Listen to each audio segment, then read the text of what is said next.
आता फोटो घ्या फोटो घ्या सर्व माझ्या आई वडिलांनो भगिनींनो, आज जे आपण जे आरोग्य संपदा कॅम्प आपल्यासाठी जे सुखसुविधांसाठी उपलब्ध करून दिलेलं आहे, कारण की आपल्या भागामध्ये हार्ट अटॅक आणि बाकी जे आजार आहेत छोटे मोठे डोळ्याचे आजार हे करणं गरजेचं आहे. कारण की आपल्याकडे जर हार्ट अटॅक शेतामध्ये जर माणूस मेला तर तेव्हा आपण बोलतो की भुताडी लागली त्याला आणि त्याची मान वाकडी झाली, तर ते आपल्याला त्याचं निदान माहीत नसते की त्याला हार्ट अटॅक आला आहे, ते उद्याने मेलं.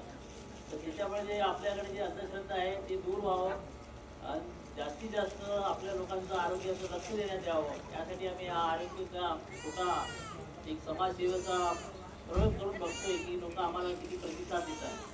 मला कुठलं तुमच्याकडून पंचायत समिती किंवा जिल्हा परिषदेची जमीन वगैरे या मतदान बोलवतो. मी करंजगावचा आहे, गरिबीमधून एकदम वरते म्हणजे छोटं मोठं पैसे कमवतो आणि कमाईचे 10% मी माझ्या तालुक्याला मी खर्च करायचा माझा प्रयत्न पहिल्यापासून असं असतो. मी कोरोना काळामध्ये पण तुम्हाला या जिल्ह्यासाठी 6 ॲम्ब्युलन्स मी स्वतःहून दिल्या होत्या तो खर्चाने. त्यासाठी हा छोटासा हे आहे उपक्रम आहे. तर तुम्ही जास्तीत जास्त जरा सहकार्य द्या. आजूबाजूला कोणी आजारी असेल तर त्यांना घेऊन या. आम्ही जेवढं होईल ऑपरेशन फ्रीमध्ये आणि जेवढं हृदयाचे ऑपरेशन 3-4 लाख रुपये तुम्हाला लागतं. एक हृदय रुग्णाचं जर ऑपरेशन करायचं म्हटलं की जो नॉर्मल गरीब माणूस असेल तो एकदम खडून जातो.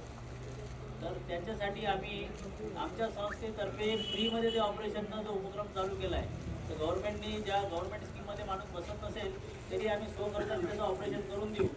आणि बाकी जे उपक्रम आता चालू आहे त्याला फक्त आम्हाला प्रतिसाद द्या. जास्तीत जास्त आजूबाजूला बोला की या आणि तपासणी करून जे काही योग्य असेल ते आम्ही तुम्हाला हे सांगू.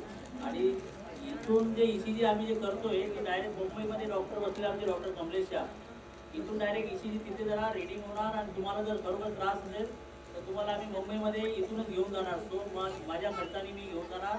ऑपरेशन करून तुमच्या घराच्या दरवाजापर्यंत आम्ही थोड्याची जबाबदारी माझी. बस एवढंच बोलतोय आणि संपवतो. जय महाराज.